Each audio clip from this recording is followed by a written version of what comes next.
বন্ধুরা তোমরা কেমন আছো? আজকে মিনি কিচেনে কি রান্না করবো বলো তো? আজকে মিনি কিচেনে করবো কলা ভাজা। মোচার উপরে দেখবে একটা কলা হয় কচি টাইপের, মানে মোচার মধ্যে দিয়ে সেটা আমরা রান্না করি, কিন্তু সেটা আজকে আমি আলাদা করে ভাজা করব। চলো তাহলে ভিডিওটা শুরু করা যাক। ভিডিওটা স্কিপ না করে শেষ পর্যন্ত দেখতে থাকো তোমরা।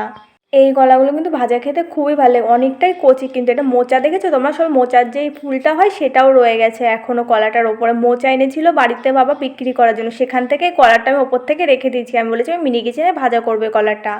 তোমরা কারা কারা এই কলা ভাজা খেয়েছো বা অন্য কোনো রেসিপি করে খেয়েছো অবশ্যই কমেন্ট করে কিন্তু আমায় জানাতে ভুলবে না। এইদিকে দেখো আমি উনুনে কিন্তু জালটা ধরে কড়াইটা গরম হওয়ার জন্য বসিয়ে দিয়েছি। কড়াইটা গরম হয়ে গেলে তার মধ্যে দিয়ে কিছুটা পরিমাণে জল, কলাগুলো না সেদ্ধ করে নিতে হবে। সেদ্ধ করে তারপর ভাজা করতে হবে, নাহলে একটু শক্ত শক্ত থাকতে পারে। আগের থেকে একটু ভাপ দিয়ে নিলে খেতে বেশি ভালো লাগবে।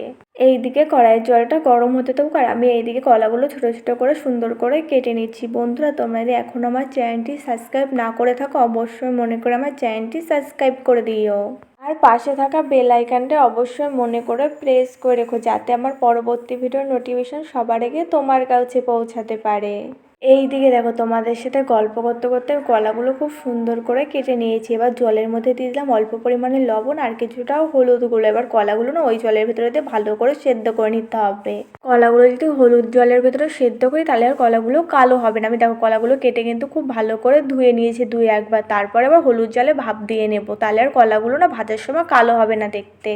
কলাগুলো খুব ভালো করে ধুয়ে নিয়ে তারপর কলাগুলো দিয়ে দিয়েছি কড়াইতে কলাগুলো দিয়ে কিছু সময় ঢেকে রেখে দেবো, এতে করে তাড়াতাড়ি কলাগুলো ভাপ দেওয়া হয়ে যাবে। দেখো আমি ভাপটা থেকে আমার বাটিটা তুলে নিয়েছি, দেখেছো কলাগুলো কিন্তু ভাপ হচ্ছে।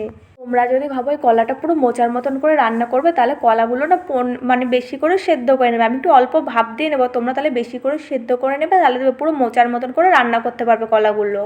দেখো কলাগুলো হালকা ভাপ নিয়ে সুন্দর করে বাটিতে তুলে নিলাম। এবার কড়াইটার যে নোংরা জলটা আছে এবার কড়াইটা সুন্দর করে পরিষ্কার করে নেব।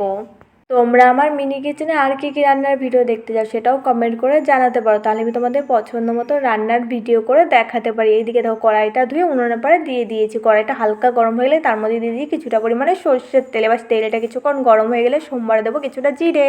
কড়াই তেলের ভিতরে জিরেটা দেওয়া হয়ে যাওয়ার পর জিরের ভেতরে দিয়ে দিলাম কিছুটা পরিমাণে আদা বাটা দেওয়া হয়ে যাওয়ার পর দিয়ে দিলাম একটা চেরা কাঁচা লঙ্কা। এবার সব কিছু না কিছুক্ষণ ভালো করে নাড়াচাড়া করে দেবো।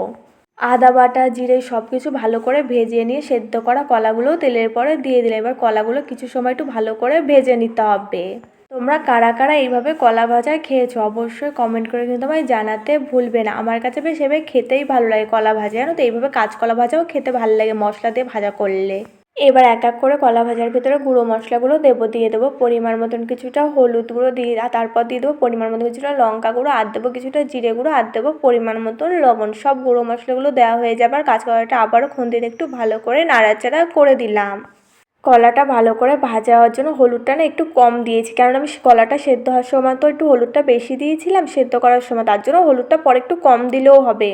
এখন তো কলাটা ভাজা হওয়ার জন্য সব গুঁড়ো মশলা দেওয়া হয়ে গেছে। এখন কলা ভাজাটা একটু ঢেকে ঢেকে ভালো করে ভেজে নেবো। এই কলা ভাজাটা কিন্তু বেশিক্ষণ না হতে সময় লাগবে না, কারণ কলাগুলো তো আমি আগের থেকে সিদ্ধ করে নিয়েছি, এর জন্য সেদ্ধ করা রয়েছে, এর জন্য রান্নাটা খুব তাড়াতাড়ি হয়ে যাবে। দেখো কিছুক্ষণ পর দেখো কলা ভাজার থেকে বাটিটা তুলে নিয়ে দেখো আমি খুন্তিতে নাড়া দিচ্ছি কলাগুলো। দেখো কলাগুলো কি ভালো গলে গেছে, আমি তো আগের থেকে সিদ্ধ করে নিয়েছি, এবার ঢেকে ঢেকে ভেজে নিয়েছি, পুরো গলে গেছে। তোমরা এইভাবে একবার কলা ভাজা করে খেয়ে দেখতে পারো, খেতে কিন্তু খুবই টেস্টি লাগবে। এখন কিন্তু কলা ভাজাটা দেখে তোমরা বুঝতেই পারছো এখন কিন্তু কলা ভাজাটা পুরো রান্না করা কমপ্লিট। এখন কলা ভাজাটা সুন্দর করে বাটিতে নামিয়ে নেব। তোমরা কারা কারা কলা ভাজাটা খেতে চাও তারা তারা চলে আসতে পারো। তোমাদের কাছে যদি ভিডিওটা ভালো লাগে তাহলে ভিডিওটা লাইক করে দিও আর মনে করে চ্যানেলটা সাবস্ক্রাইব করে দিও। আজকে তাহলে আসি, দেখা হচ্ছে পরের ভিডিওতে। তোমরা সবাই ভালো থেকো, সুস্থ থেকো।